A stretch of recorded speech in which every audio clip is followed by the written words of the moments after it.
Hello everyone, welcome back to the channel. आज के इस वीडियो में हम बात करेंगे trick to guess the correct option in JEE Mains 2019। कैसे आप जो है सही आंसर को गेस कर सकते हैं जेई मेंस 2019 के पेपर में, as there are only multiple choice question. जैसा कि आप सभी जानते हैं कि जेई मेंस में केवल मल्टीपल चॉइस क्वेश्चन होते हैं और उसमें 4 ऑप्शन होते हैं। तो आप कैसे उनको गेस कर सकते हैं इन स्मार्ट वेज। इस वीडियो में हम 3 वेज डिस्कस करेंगे ऑफ स्मार्ट गेसिंग।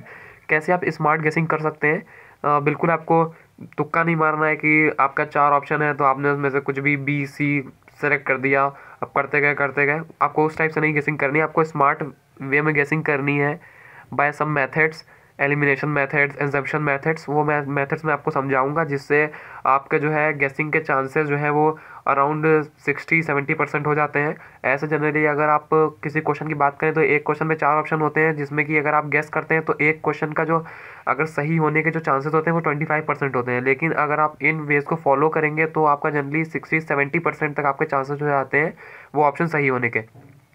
तो मैं आपको यहाँ बता देना चाहता हूँ कि I am not supporting cheating और शॉर्टकट्स में चीटिंग या फिर किसी शॉर्टकट को प्रमोट नहीं कर रहा हूँ। मैं सिर्फ स्मार्ट गेसिंग्स बता रहा हूँ कि अगर आपको मान लीजिए कोई 8-10 क्वेश्चन करने के बाद आपको कोई भी क्वेश्चन नहीं आ रहा है तो आपके पास ये लास्ट चांस बचता है, आगे कुछ करने के लिए नहीं होता है। तो आपको बता रहा हूँ कि स्मार्ट गेसिंग आप कैसे कर सकते हैं, और वो भी जनरली मेथड्स हैं, मेथड्स बोलते हैं उनको हम।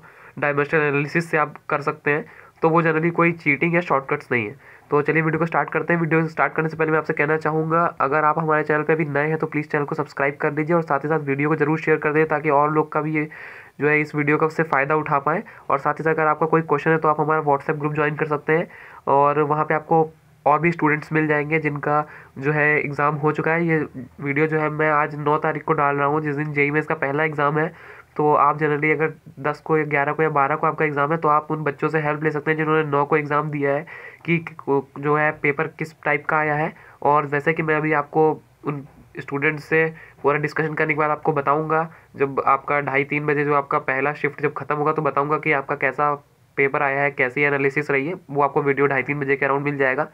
और जो है आप अगर आप हमारा व्हाट्सएप ग्रुप ज्वाइन करना चाहते हैं तो लिंक जो है मैं डिस्क्रिप्शन में दे दे रहा हूँ, आप वहाँ से ज्वाइन कर सकते हैं। तो चलिए सबसे पहला मेथड हम जान लेते हैं कैसे गेसिंग करते हैं। तो सबसे पहला मेथड जो हम बात करेंगे इसमें एलिमिनेशन मेथड की। एलिमिनेशन मेथड क्या होता है चलिए आपको बता देते हैं एलिमिनेशन क्या है। क्वेश्चन देख लेते हैं, केमिस्ट्री का क्वेश्चन है ये। The pKa value of weak acid HA is 4.8 and the pKb of weak base of BOH is 4.78। ये दो जो है एक वीक एसिड और एक वीक बेस का जो है इन्होंने वो दिया हुआ है, pKa और pKb। अब the pH of corresponding salt of BA will be. अब इनका जो करस्पॉन्डिंग सॉल्ट, जो दोनों को एसिड और बेस को हम जब मिक्स करते हैं, एसिड और बेस जब मिक्स होते हैं तो सॉल्ट मिलता है, और जो सॉल्ट बनेगा उसका pH क्या होगा। तो जनरली मैं आपको बता देता हूँ कि आपको इसमें से थोड़ा ये पता होना चाहिए कि जनरली जो वीक सॉल्ट्स होते हैं ये भी वीक है, देखिए, और ये भी वीक, इसलिए मैंने इसको हाईलाइट किया हुआ है। वीक जो होता है वो उसका pH जो होता है अराउंड 7 होता है, जैसा कि आप जानते होंगे। बिल्कुल ईजी ट्रिक है ये।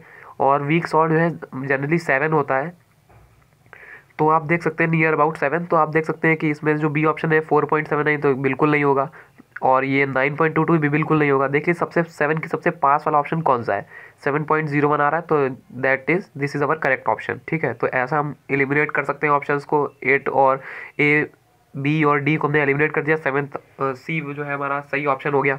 इसका हम दूसरा क्वेश्चन देख लेते हैं अपना। Kinetic theory of gases proves. Kinetic theory of gases क्या कहती है। ये क्वेश्चन जो है AIEEE 2002 में आया था, जो जेई मेंस जिसको अब बोलने लगे, उसको पहले में AIEEE बोलते थे। तो जो है kinetic theory of gases proves क्या बोलती है कि ओनली बॉयल्स लॉ क्या फॉलो करती है, ओनली बॉयल्स लॉ फॉलो करती है, ओनली चार्ल्स लॉ फॉलो करती है, ओनली एवोगैड्रोस लॉ सॉल्व करती है, फॉलो करती है, या फिर ऑल द अबव। तो मैं आपको बता दूंगा, आपको जितने भी क्वेश्चन मिलेंगे जेई मेंस में या फिर और भी किसी एग्जाम्स में, ये एनालाइज किया हुआ है पिछले प्रीवियस ईयर से कि जो ऑल ऑफ द अबव जो होते हैं उनके चांसेस 34% होते हैं करेक्ट होने के।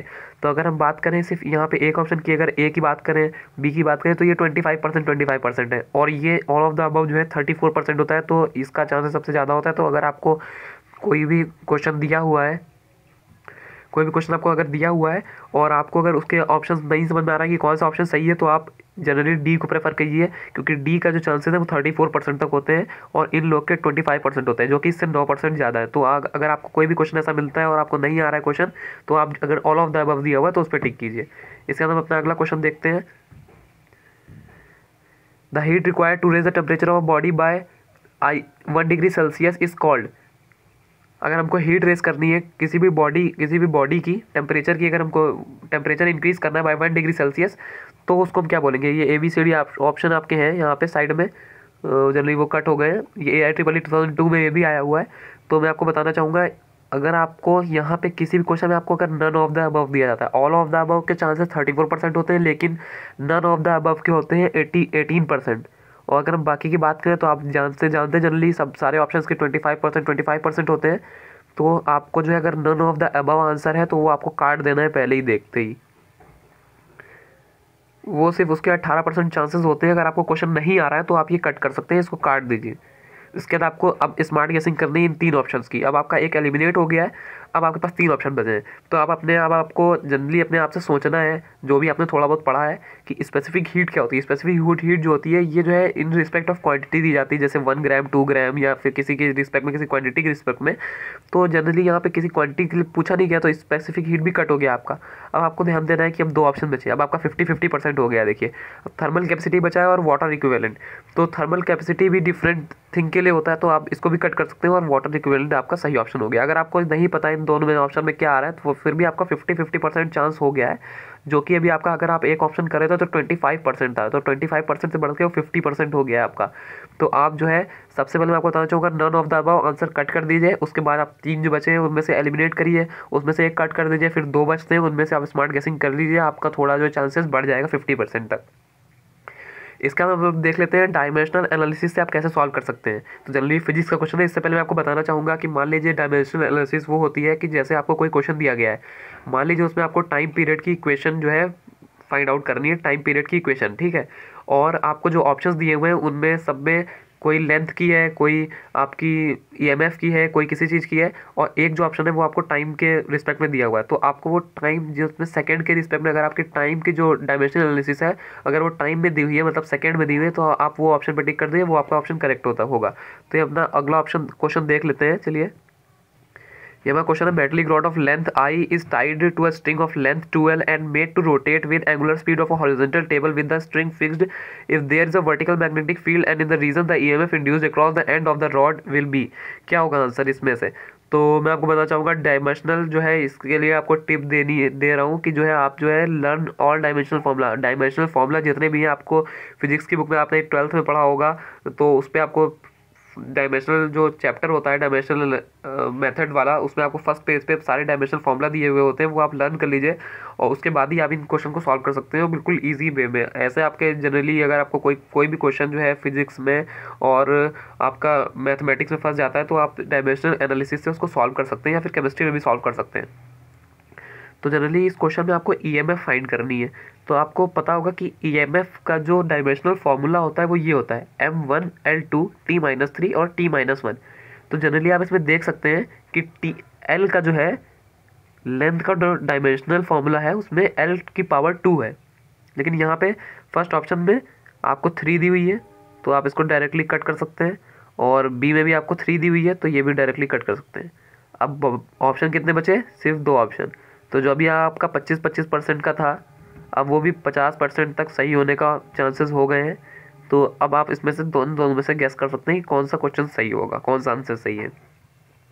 तो ये हो गया कुछ मेथड। ये हमने पहला अपना मेथड डिस्कस किया है, दैट इज़ एलिमिनेशन मेथड। आगे वाले वीडियोस में हम अपना एजम्पशन मेथड और एक और मेथड हम डिस्कस करेंगे, तो जो है वो हम आपको अगले वीडियो में देंगे, क्योंकि वीडियो बहुत लंबा हो चुका है। तो चैनल को सब्सक्राइब कर लीजिए, आगे भी आपको वीडियो मिल जाएगा और शॉर्ट ट्रिक्स का कि आप कैसे JEE मेंस और 19 का पेपर सॉल्व कर सकते हैं। तो चैनल को सब्सक्राइब कर लीजिए और वीडियो को शेयर कर दीजिए, और stay connected with our channel and watch the video जो मैं आगे डालने वाला हूँ।